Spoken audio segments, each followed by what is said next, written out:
মাত্র ৩৫ বছর বয়সে বিনা প্রতিদ্বন্দ্বিতায় আইসিসি চেয়ারম্যান নির্বাচিত হয়েছেন ভারতের জয় শাহ। আইসিসির ইতিহাসে সর্বকনিষ্ঠ চেয়ারম্যান হতে যাচ্ছেন তিনি।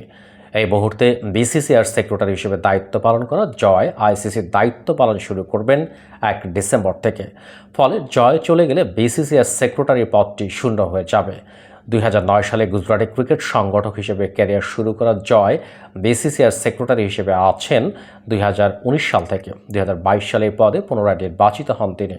২০২৫ সাল পর্যন্ত পদটিতে থাকার কথা ছিল তার। তবে আইসিসির দায়িত্ব নিলে বিসিসিআইয়ের পদ ছাড়তে হবে তাকে। ২০২১ থেকে ২০২৪ সাল পর্যন্ত এশিয়ান ক্রিকেট কাউন্সিলের চেয়ারম্যানের দায়িত্ব পালন করেছেন জয় আইসিসিতে চলে গেলে বিসিসিআইয়ে তার পদে কে আসবেন এ নিয়ে আলোচনা শুরু হয়েছে ভারতের সংবাদ মাধ্যমগুলোতে। সেখানে এসেছে দিল্লি ও জেলা ক্রিকেট সংস্থার প্রেসিডেন্ট রোহান জেটলির নাম। তবে তিনি নিজে এমন সংবাদ উড়িয়ে দিয়েছেন।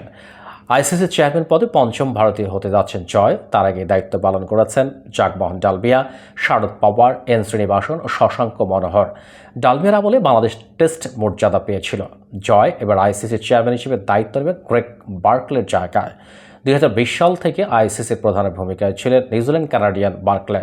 ২০২২ সালে এই পদে পুনর্নির্বাচিত হয়েছিলেন তিনি। তবে সম্প্রতি বার্কলে জানান তৃতীয় মেয়াদে দায়িত্ব পালনে তিনি ইচ্ছুক নন। ২০২২ সাল থেকে বার্কলের অধীন আইসিসির গুরুত্বপূর্ণ ফিনান্স অ্যান্ড কমার্শিয়াল অ্যাফেয়ার্স কমিটিতে ছিলেন জয়। বার্কলে সরে দাঁড়ানোর ঘোষণা দেওয়ার পরপরই ইংল্যান্ড ও অস্ট্রেলিয়ার সংবাদ মাধ্যমে প্রশ্ন তোলা হয় এবং তারা দাবি করে বার্কলেকে আর নির্বাচন না করতে বিসিসিআই সেক্রেটারি জয় শাহ চাপ দিয়েছেন। ২৭ আগস্ট পর্যন্ত আইসিসি চেয়ারম্যান পদে মনোনয়ন জমা দেওয়ার সময় ছিল, তবে জয় ছাড়া সেটি কেউ দেননি। ফলে এখন আর আনুষ্ঠানিক নির্বাচনের প্রয়োজন হবে না।